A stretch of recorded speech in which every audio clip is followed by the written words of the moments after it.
Hey guys, what's going on? Welcome back to my channel.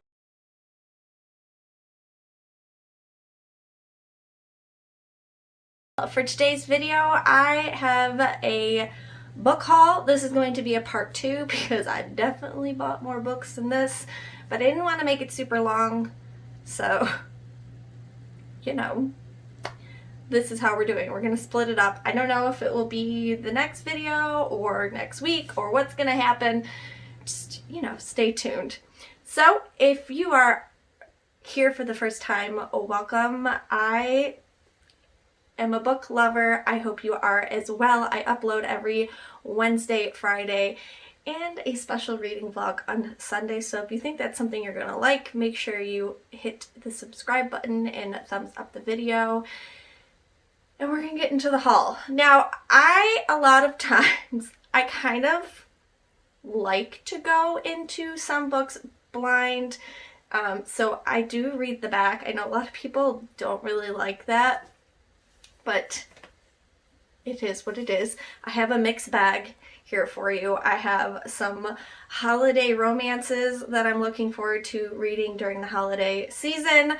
There is some cozy mysteries. I have a dark academia in here. I have, I think, what is a fantasy book, and then another book I don't even know how to describe, so we're gonna jump right into it. And if you're interested in finding out what books I bought and maybe something you can put on your book wish list, then keep watching. Alright, so the first book is a holiday book, and I had to buy it. I had to buy it, and it is a Cat Cafe Christmas. I mean, what isn't there to love? It's going to be a holiday romance surrounded by a cat cafe. I mean, I'm sold. Look at that. Look at that. Have you ever been to a cat cafe before? They're fantastic. A laugh out loud, opposites attract romance about 3 of the world's most beloved C's: Christmas, coffee, and cats. Sold. Veterinarian and animal lover Cara Ingalls needs a Christmas miracle, opening the Meowin' Forever Cat Cafe to find loving homes for adorable, adoptable cats was a dream come true. But with more cats than customers, it's quickly turning into a nightmare. If Cara can't figure out some way to get the cafe out of the red, it won't last past the holidays. Marketing guru Ben Reese may be annoyingly smart and frustratingly bossy, but when he hatches a plan to put the cafe in the green by Christmas, Cara realizes that she'd be a fool to turn down his help. And so what if he turns out to be an excellent problem solver and nerdy hot? He can't even handle fostering one little kitten. She needs to keep her relationship professional and focus on saving the cafe, but if Ben and Cara can't set aside their differences and find homes for all the cats by Christmas, they might discover that by risking their hearts, they'll have their own perfect holiday together. I love it. I love it. This will probably be one of the first ones I read of the season. I'm really excited about this. I mean, there's also these like little headers in each chapter of like if this isn't Luna, I don't know what is. If you follow a lot of my vlogs, I have filmed Luna just laying like that. So I'm really oh, all of them are different. Oh my god. Okay, I didn't know this either. Okay, so each chapter header has a different cat and a name. Like, you know, if you were to go to an adoption center, it has their name and then like what they're like. So this on chapter 7, Luna the Bombay came to the cafe when her owner passed away, and although her fur may be dark, she'll light up your life. Luna! Luna is like you. This is Luna. This is Luna, huh? Oh, you want to chase Tula. Okay. I have 3 cats, y'all. This is Luna. This is the baby. We're spending way too much time on this book, so I'm really excited to start reading this. I can't wait till the holiday season. This is gonna be such a fun read. Next on the list is another holiday read, and that is All I Want for Christmas by Maggie Knox.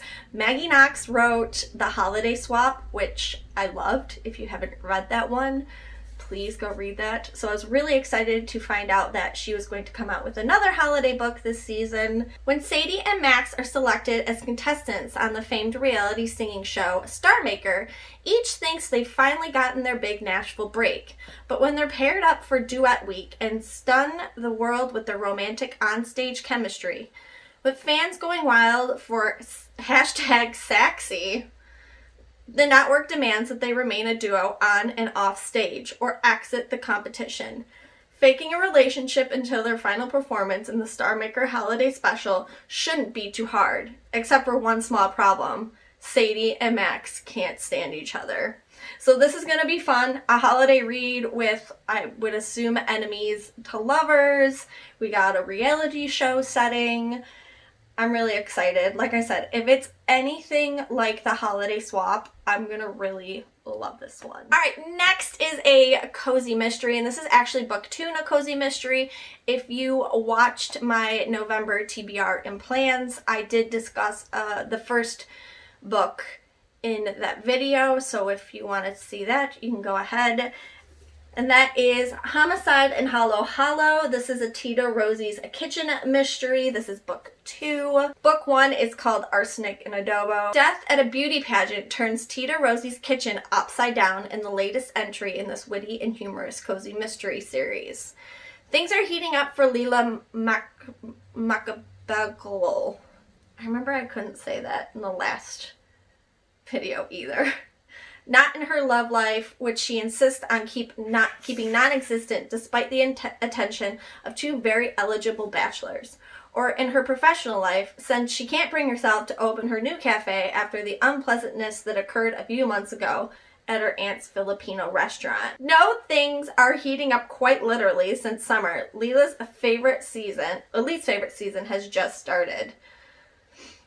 To add to her feelings of sticky unease, Leela's little town of Shady Palms has resurrected the Miss Teen Shady Palms pageant, which she won many years ago. A fact that serves as a wedge between Leela and her cousin/rival, Bernadette. But when the head judge of the pageant is murdered and Bernadette becomes the main suspect, the 2 must put aside their differences and solve the case, because it looks like one of them might be next. So yeah, this sounds just as fun as the other one.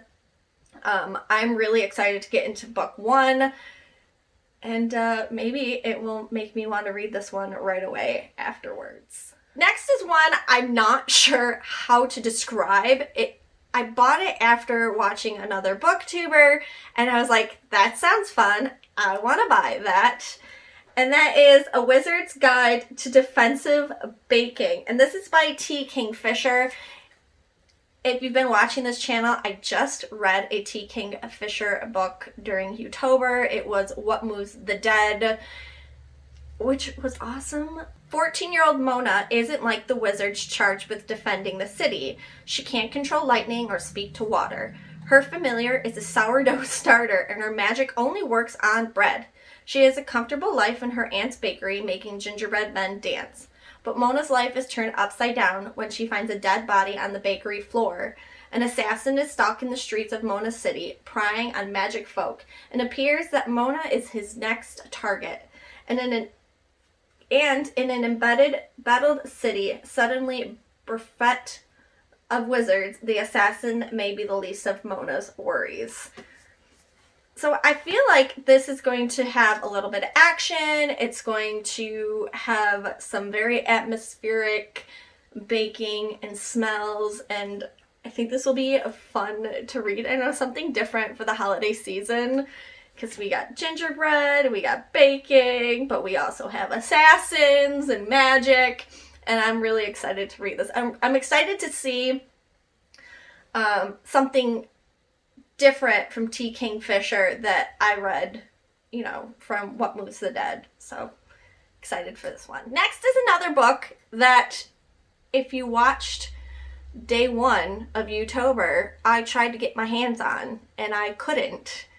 So I had to order it special. And well, it just came not too long ago. And that is Babel by R.F. Kuang. Not going to go too much into it. I feel like everyone and their mother has now read Babel, however you want to call it. I like to call it Babel,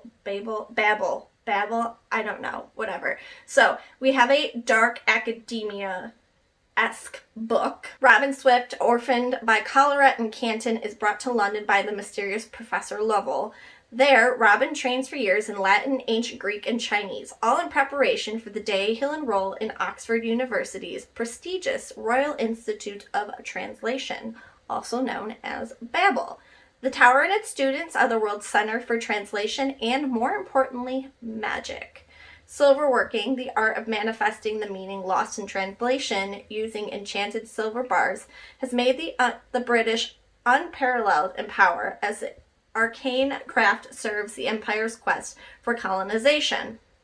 For Robin, Oxford is a utopia dedicated to the pursuit of knowledge, but knowledge obeys power, and as a Chinese boy raised in Britain, he realizes serving Babel means betraying his motherland. As his studies progress, Robin finds himself caught between Babel and the shadowy Hermes Society, an organization dedicated to stopping imperial expansion. So I'm really excited to read this. I'm not gonna lie, I'm kind of scared to read this. It seems very, what's the word that's not gonna make me sound dumb? It seems very intelligent, if you get what I mean. It's very big. It seems very daunting. I mean, there's almost 600 pages in this book, so we'll see. I kind of am like, I want to read it because I want to know what everyone's talking about. I've also heard some people really like it, some people really hate it, so I'm excited to read this book, but also scared. Next on the list is also another one I have heard a ton about. It's all over BookTube, and that is Belladonna by Adeline Grace. This cover is absolutely stunning. The pages on the inside, oh my goodness. And then the actual book, like the hardcover, is pretty as well. It's so pretty. Alright, okay, everyone settle. Goodness. It's said that 5 Belladonna berries are all it takes to kill someone, is what it says.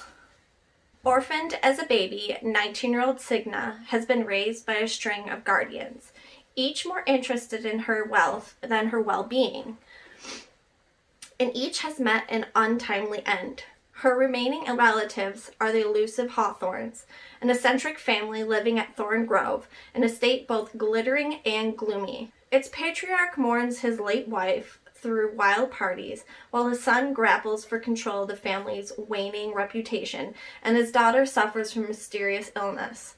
But when their mother's restless spirit appears claiming she was poisoned, Signa realizes that the family she depends on could be in grave danger and enlists the help of a surly stable boy to hunt down the killer. However, Signa's best chance of uncovering the murder is an alliance with Death himself, a fascinating, dangerous shadow who has never been far from her side. Though he's made her life a living hell, Death shows Signa that their growing connection may be more powerful and more irresistible than she ever dared imagine. So this is gonna be fun. There's probably gonna be a romance between Signa and Death, which I think is a very interesting take for a book. I'm really excited. I've heard some good things, but like Babel, I mean, I guess with everything, you hear good things, you hear bad things, but I think this is a really unique take on a storyline, so I'm excited to read that. Alright, so that is pile 1 of what I have bought so far. Have you guys read any of these books? Let me know in the comments down below. What holiday books are you guys excited for? Let me know too, because I am all about the holiday reads coming up. I'm really excited. If you haven't already, subscribe, become a member of this beautiful bookish family, and until next time, I'll see you all real soon in my next video. Bye!